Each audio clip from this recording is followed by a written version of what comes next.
previously on the Elevate With Us podcast. So I'm very excited to welcome Jamie Smith to the podcast today. I used to be a realtor like you. I was in the new construction side for a long time. So we're going to turn your kitchen into something that the buyers in this market want. If you look at our website too, we'll have some case studies on there that we've done. And a lot of times it's 300% over what the original list price was going to be.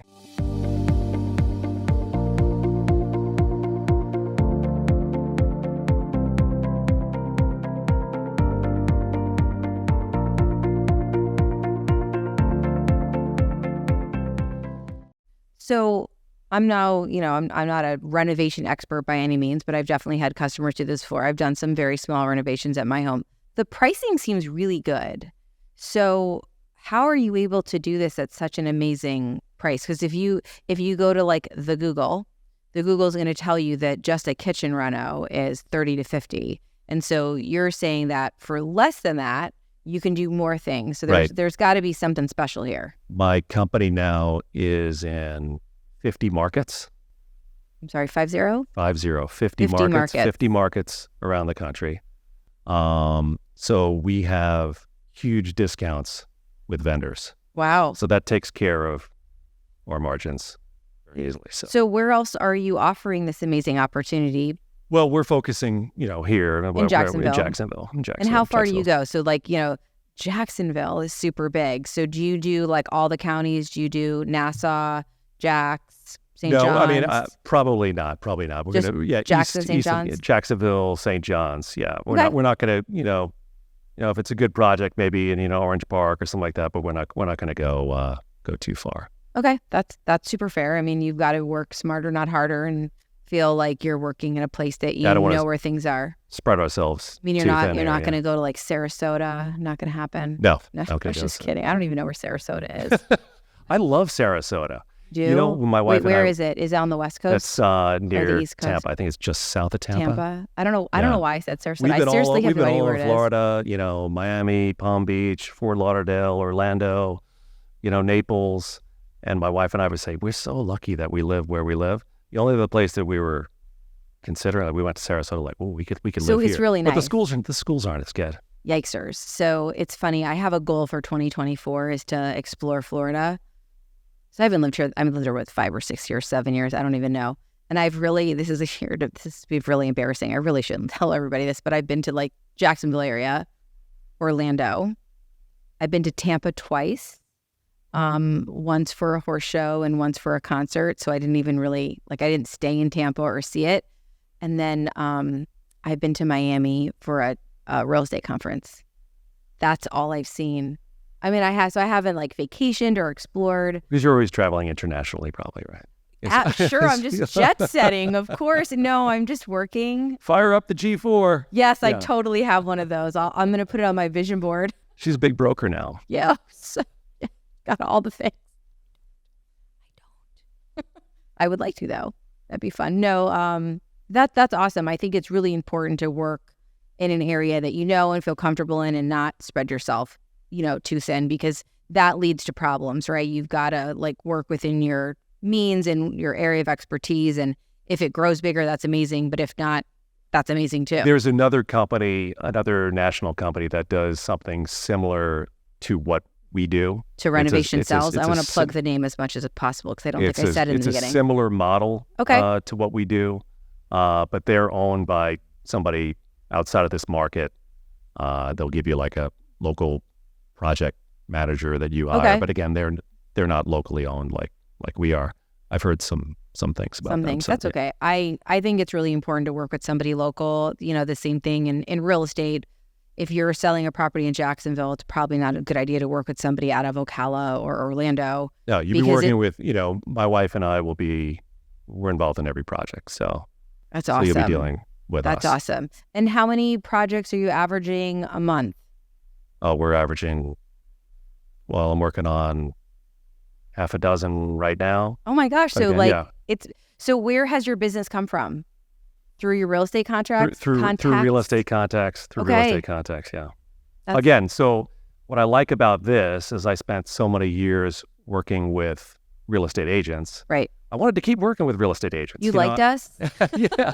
Are you sure? So that's kind of crazy. That's who I deal with directly now. So I'm not really advertising to, the sellers or the regular customers out there. At least I know the thousands of agents that I need to reach out to and just be part of your toolkit.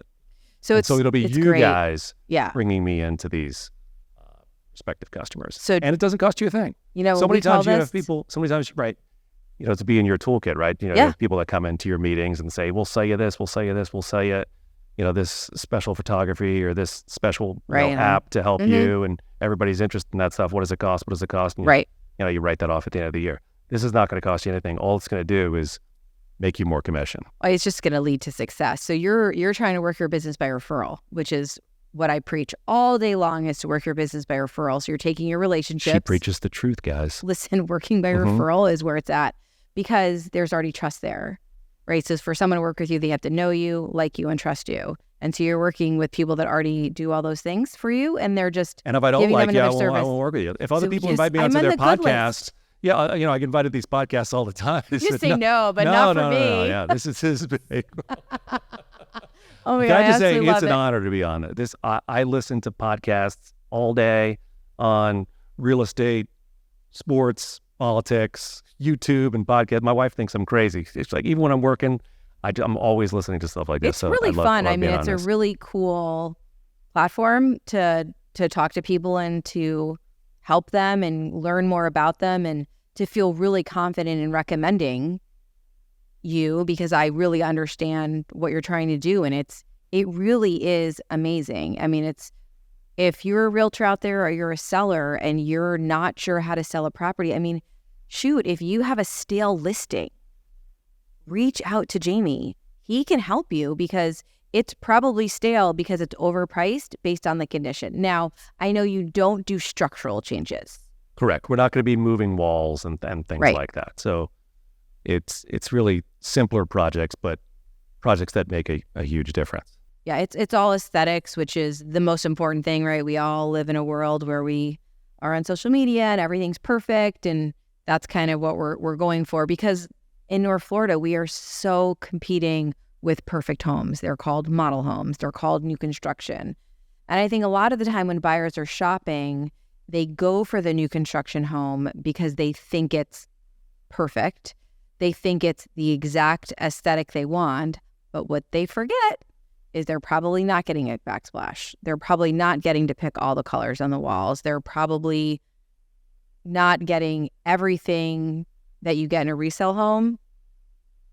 So being able to sell homes that look like model homes is like every realtor's dream. I can guarantee that. Right. And it's not, it's never really too late, for you until it expires, right? So you mentioned a stale listing. What do you do when, it's been listed for 4 months and you have a 6-month listing? And the only option you have is to lower the price, lower the price. And that makes, that discredits you as a realtor if you're just lowering and lowering and lowering, because you said, hey, my suggested list price, I always give a range as a suggested list price. I don't pick a specific one. But then if you're just reducing and reducing, or you're not getting any showings, and they're like, hey, I did all the things. Right. All the things. You don't want to be telling your prospective seller the next thing to do is just lower the price again.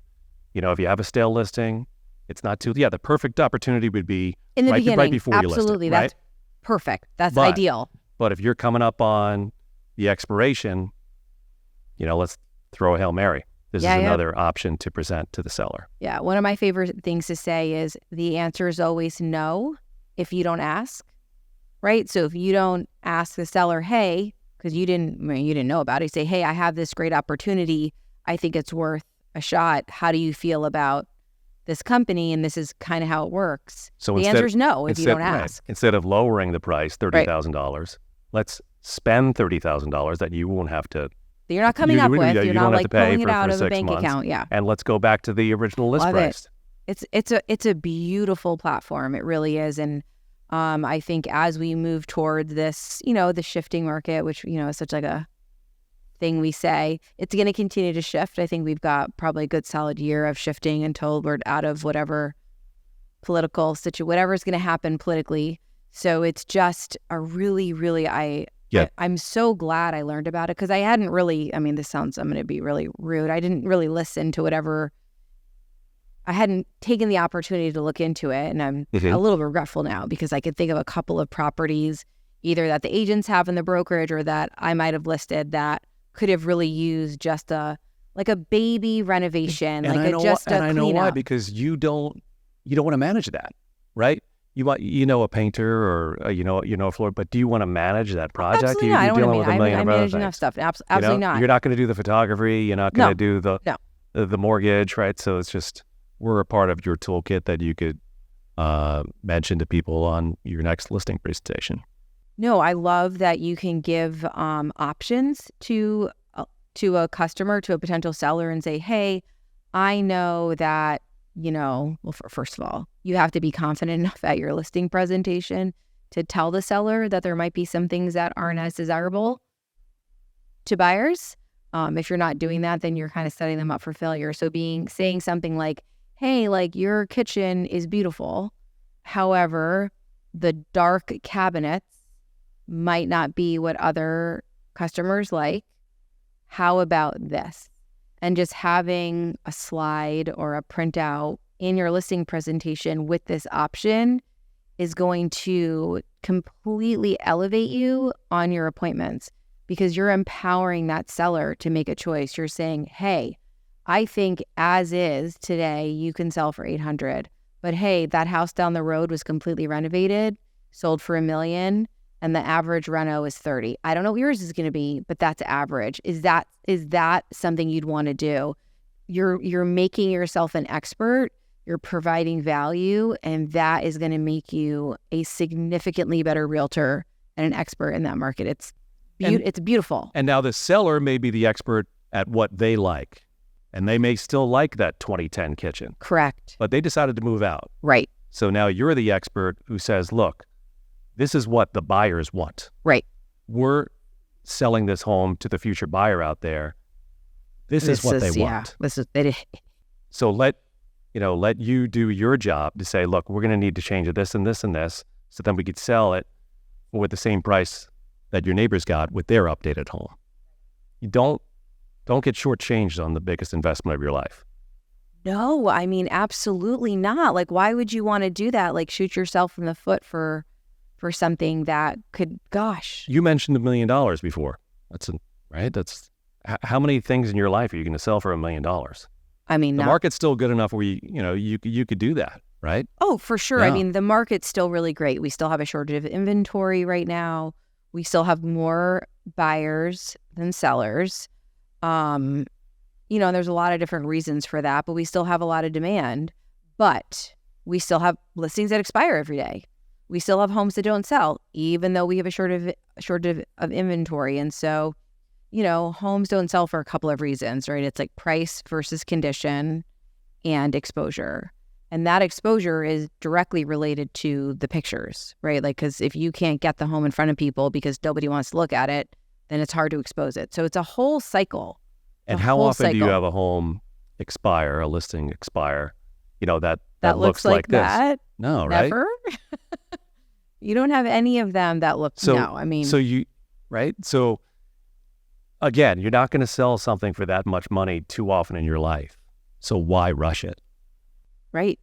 Absolutely. I mean, it really goes back to partnering with people that are experts in the area, partnering with people who have done it before to ensure success, because that's going to remove the stress of it, because you're, in good hands, because they know what they're doing, and you and me, we have their best interest at heart. We want their house to sell for the most money possible. We want them to have a return on their investment, because a lot of people have all of their money tied in their equity.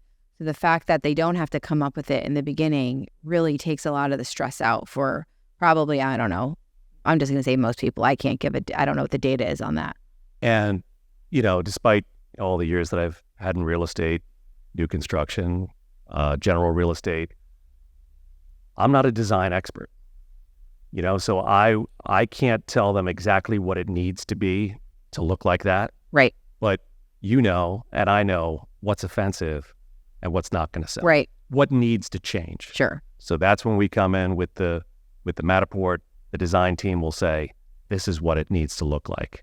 Do you approve? So what's the timeline on that? Let's just say we meet someone today and I say, hey, let's have Jamie come in or his team come in and give us a design plan. What if it's today's date, whatever, we'll just put it, whatever date it is. We'll just call it day one. We'll just call it day one. We'll just call it day one. How long until you have the design plan? Well, by day 2, we will have the proposal for you, everything that we're going to be changing. Okay. With the pricing for the design and everything like that. So it's like roughly a 24-hour turnaround. So then when the customer says, yes, this is what I want to come with, then we will do the Matterport, and in a couple days we will have your design board. Okay. And then you as the listing agent could say, I don't want the hardware to be that. Could we go with, maybe we'll go with gold. There's flexibility and there's changes. Yep. You don't present the design board and you're like, this is it. Like, especially not if it's renovate to stay. There'll be a lot more back and forth. Okay. But if it's renovate to sell, we're pretty, with one or two back and forths, we're pretty much sure what the future buyer is going to want. We know because again, you're not staying in your home. We're doing this to attract the future buyer. For the future buyer. We're trying to get people into this house. Sure. To buy it. I wonder if sometimes people are like, oh, wow, I wish I had done this earlier. Right. I really like my house now. Then it becomes love it or list it, right? Like, yeah, absolutely. I didn't even think of that. Then you're allowed to stay. Yeah, then you can stay. Oh, my God, that's so funny. Then the real estate agent wouldn't be happy. Yeah, no, that's okay. That's okay. He still provided value and whatever. Because, I mean, you guys, do you have these pictures online? Yeah, you guys have to go to his website and check these out because they're renovationcells.com/Jax. Okay, so renovationcells.com. Cells. Renovationcells.com/Jax. www. So pretty. I mean, really, really well done. And the average renovation takes about 4 weeks. So the math on that is how often in your life have you had on average, a 300% ROI in 4 weeks? Probably never. So again, biggest investment, don't rush it. Proof's in the pudding. Absolutely. Even as a listing agent too, because you don't want it to expire. You don't want it, again, you're costing yourself commission. Well, and time and energy. Like, I don't know, even the money is one thing, but you're putting a lot of time into it, right? And you've paid for pictures and you've done showings and you've done open houses. And, like the weird thing in real estate is we put in all our time up front. Exactly. And get paid at the end, right? Right. So and sometimes you don't get paid at the end, right? So the fact that, not that it's ensuring your success, but it's definitely more likely to happen when you can present something really pretty. Because, I mean, real estate, unfortunately, is about the aesthetics a lot of the time. If it doesn't have the number of bedrooms or whatever, obviously the home isn't going to work. But also, if it doesn't look the way they want it to look and they don't want to do the reno, then it's got to be perfect. And it happens all the time that people, buyers won't buy a house because there aren't knobs, because they don't want to do that project because the last house they bought didn't have knobs and they had to put them on in the kitchen and they never want to do that again. And they're like, oh, I love everything about the house, but there's no backsplash. Can't buy it. And I'm like, it's like $300, really? Right. We've both dealt with a lot of buyers, right, in our lives. And sometimes people don't even know why they don't like a home. They could, sometimes you could think you could pass, okay, we'll get past the hardware. We could change that, chandelier. But really it's an emotional investment. Oh, like it's a feeling that somebody gets. Like 80% of it's emotional, they say, or more than that. Like, and you guys has to give you the feels. You ask for feedback sometimes. Why don't you want to buy this house? Sometimes they don't even know. They don't know. Yeah, they're just like, it just didn't work. And you're like, well, okay. And it's probably because they didn't look the part. Right? Because they can rationalize their emotional decision if they can figure out what they liked about it and then say, oh, okay, like I'm okay with this house because it's just so pretty and I don't have to do anything, even though it's 1,000 square feet smaller than that I said I wanted, or I said I wanted a 1-story, but this house is just so pretty, I'll take a 2-story. Yeah. And you mentioned a short time ago about, how you didn't even know this was an option. No, so never heard of it before. When you go into a listing presentation, you're presenting that seller with an option that the other person at the listing presentation didn't even mention. They just said, oh, no, we could we could sell it for a lower amount. Or they said, hey, the listing agent said, hey, if you want to sell it for top dollar, you're going to have to paint the whole house. Who's paying for that? Right. The seller's like, I don't, what do you mean? What do you mean I have to paint it? Like, I don't want to paint it. Me, am I painting it? Are you painting it? Are you paying for it? So like this option just really, aligning yourself with somebody that's an expert and that has a really good toolkit to give that seller the best possible scenario is a magical place to be in real estate. The financing is huge again. Oh gosh, it's nothing's coming out of their pocket for 6 months. Well, after we're done, by that point, you'll have it sold if it's priced right and updated. According to the data, 60 days. You should have it done in 6 months, because if you get a contract in 60 days, you should be closed in 90 days. So it really gives you, so if the average time in the market's 60 days, that's 3 cycles of buyers, right? If it's 60, 60, 60, so you should be just fine. I mean, obviously, if you don't, as long as the listing agent doesn't take pictures with their phone. That's another thing, right? Well, because these things are magical, though. Jamie, I feel rather certain you did not take pictures with your phone on here. No. Because it paints the picture, right? Like if you're going to do all these things, like they've got to look amazing. And I'm assuming most of these homes are staged because they're absolutely perfect. That's another thing that really surprised me too, because everyone thinks they're a great photographer until you see what a professional does, right? Right. I also think I'm a really good videographer until I met one. We're in good hands here. So bad, right? You put it in like a holder, like you watch YouTube video that tells you like you can film on your own, right? So you buy like a green screen and you buy lights and you put your phone in a holder and you're like, yeah, here. Yeah, I get it. Right. No. Yeah, and don't ever shoot like this. Don't shoot like this because that doesn't show up on your TV. Right. Yeah. Well, you got to do things. Or you have someone that can do it, that can film it anyway and do it both ways. Oh. I don't know what that means, but that's what my amazing media person does for me, is we film one way and it goes all the ways.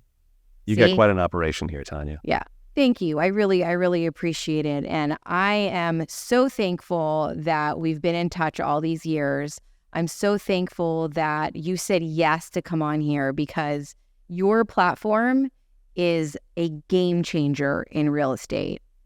So if you're a realtor, if you're a listing agent, if you have a sale listing, if you have a listing coming up, you must reach out to Jamie and give him the opportunity to present you a plan that's going to give your listing more better. I love that expression. Just be better overall, a better presentation, more money for your customer, which is going to make them happy and probably lead to referrals.